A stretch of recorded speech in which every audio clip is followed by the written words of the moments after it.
जय जिनेन। 1301 आचार्य श्री विद्यासागर जी के प्रवचनों का सार संक्षेप, संपादन मुनि श्री समता सागर जी महाराज। आज के प्रवचन का शीर्षक है देव दर्शन। देव की आराधना मानव को भी देव बना देती है। लोक में कहावत प्रसिद्ध है कि दीप से दीप जलता है, किंतु यह भी ध्यान रहे कि दिया सही सलामत हो, उसमें तेल और बाती भी व्यवस्थित हो। एक माँ ने अपने बालक से कहा, बेटा यह दिया सलाई है, इससे दीपक जला दो। बालक ने एक के बाद एक काड़ी को जलाते हुए दिया सलाई खाली कर दी, पर दीपक नहीं जला। अंत में माँ से कहता है, माँ दीपक जला नहीं, पूरी दिया सलाई समाप्त हो गई। माँ ने दीपक हिलाकर कहा, बेटा इसमें तेल तो है नहीं, कैसे जलता? तेल ही तो दीपक का उपादान कारण है, यही दीप रूप परिणत होता है, उसके बिना दीपक कैसे जलेगा? तेल और बाती होने के साथ साथ बाती की मुख शुद्धि भी होना आवश्यक है। यदि उसके ऊपर काली कीट लगी हो तो भी दीपक का जलना कठिन है। कहने का तात्पर्य यह है कि यदि आप लोग देव बनना चाहते हैं तो उसके लिए आत्म उपादान की संभाल करो, हृदय की शुद्धि करो। इसके बाद ही कल्याण में अन्य साधन निमित्त बनेंगे। इसी भाव को दर्शाने वाली गाथा आचार्य कुंद कुंद स्वामी ने प्रवचन सार में लिखी है। जो जानदी अरहंतम दौवत गुणतप्प जयतेहिम, सो जानदी अप्पाणम मोह खलु जादि तस्य लयम। जो द्रव्य गुण और पर्याय के माध्यम से अरहंत को जानता है वह आत्मा को जानता है, और जो आत्मा को जानता है उसका मोह नियम से विनाश को प्राप्त होता है। संसार का प्रत्येक पदार्थ द्रव्य गुण और पर्याय रूप है। अन्य पदार्थों के समान अरहंत परमेष्टि भी त्रयात्मक है। उनके ज्ञाता दृष्टा स्वभाव वाले जीव द्रव्य चराचर को जानने वाले केवल ज्ञानादि गुण और अंतिम स्वभाव व्यंजन पर्याय को जानता है, और साथ में अपने द्रव्य गुण पर्याय की तुलना करता है। वह अवश्य ही आत्मा को जानता है। तथा जिसने शुद्ध बुद्ध वीतराग सर्वज्ञ स्वभाव वाले आत्मा को जान लिया, वह रागादि विकारों को भी स्वीकृत नहीं कर सकता, अर्थात वह वीतरागता के पथ पर अवश्य ही बढ़ेगा। साक्षात अरहंत भगवान तो आज उपलब्ध नहीं है, पर स्थापना निक्षेप के द्वारा जिनकी स्थापना की जाती है वह अरहंत भगवान विद्यमान है। उन भगवान की प्रस्थापित प्रतिमा को दर्पण की उपमा दी जाती है, जिस दर्पण में देखकर हमें अपने में लगी हुई कालिख को दूर करने का प्रयत्न करना चाहिए। कोई भी व्यक्ति कभी दर्पण देखने के लिए ही दर्पण नहीं देखता, किंतु उस दर्पण में अपना मुख देखता है और लगी हुई कालिमा को साफ करता है। बिना दर्पण देखे हम घर से बाहर नहीं निकलते, क्योंकि डर लगता है कि मुख पर कहीं कुछ लगा न रहे, नहीं तो लोग हंसेंगे। बंधुओं, इन अरहंत भगवान रूप दिव्य दर्पण की महिमा का क्या कहना। जितना कहा जाए उतना ही कम है। उन्हें देखकर अपने स्वरूप का भान हो जाता है। एक उदाहरण याद आया है। एक आदमी कुएं पर पानी पीने गया। आते समय वह अपना तौलिया भूल गया। रास्ते में वह एक व्यक्ति को कंधे पर तौलिया डाले देखता है और एकदम से ख्याल आता है, अरे कहाँ गया मेरा तौलिया। उसे याद आ गई कि कुएं पर भूल आया हूँ। अब वह बड़ी तेजी से कुएं की ओर जाता है कि कोई उसे उठा न ले जाए।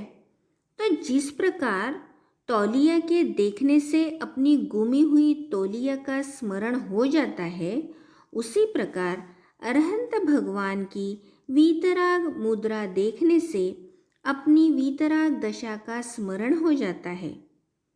मैं भी तो राग द्वेष से रहित ज्ञाता दृष्टा स्वभाव वाला हूँ।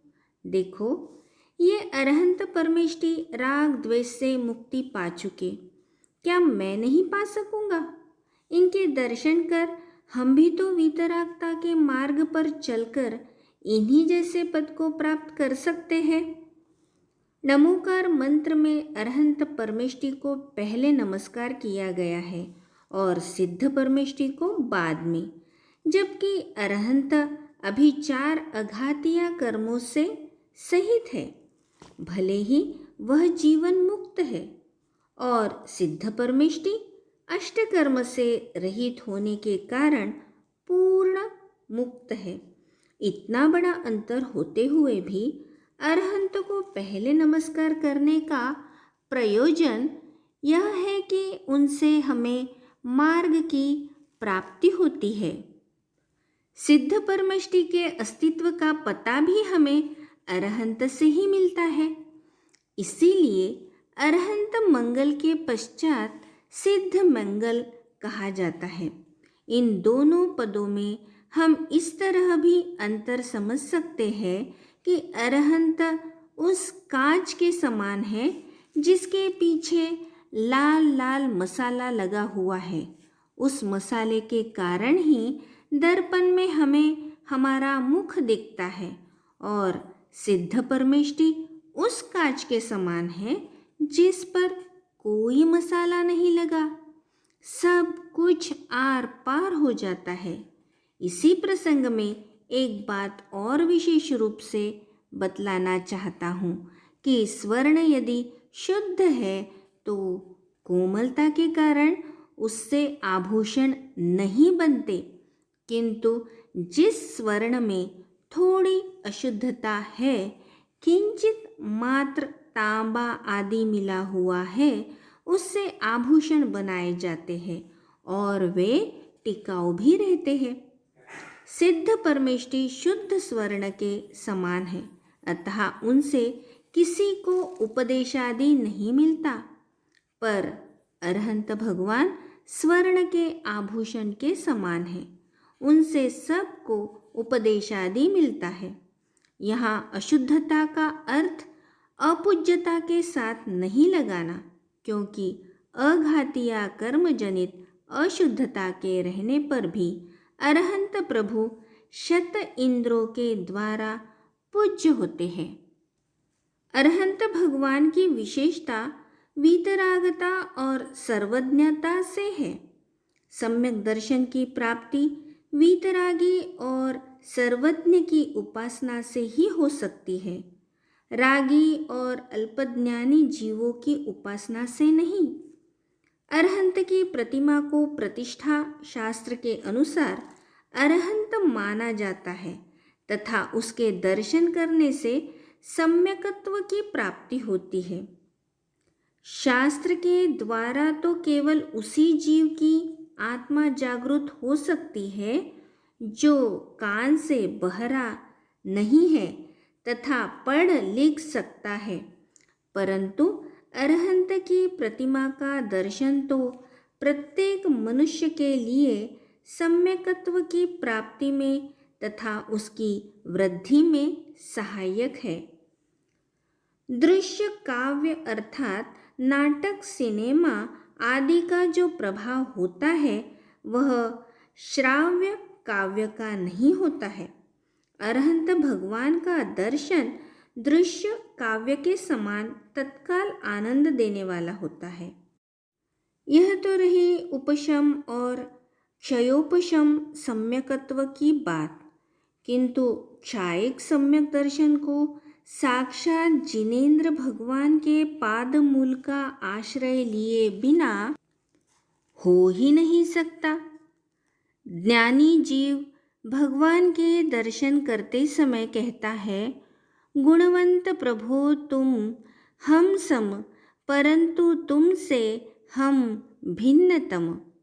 अर्थात हे प्रभु, द्रव्य दृष्टि से हम और आप समान हैं, पर पर्याय दृष्टि से हम आपसे सर्वथा भिन्न हैं। आपका आलम्बन लेकर हम आपके समान बनना चाहते हैं। इस तरह निकट भव्य जीव के ज्ञान का प्रवाह अपना रास्ता स्वयं बनाता चलता है।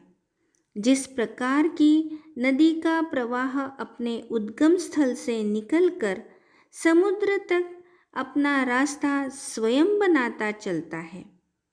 बंधुओं, अरहंत भगवान तो निमित्त मात्र है। कार्य की सिद्धि के लिए उपादान आप स्वयं हैं। मैं भावना करता हूँ कि इन वीतरागी अरहंत प्रभु के निमित्त से आपका उपादान जागृत हो, ताकि आप भी एक दिन उन्हीं जैसे बन सके। इसी भावना के साथ महावीर भगवान की जय।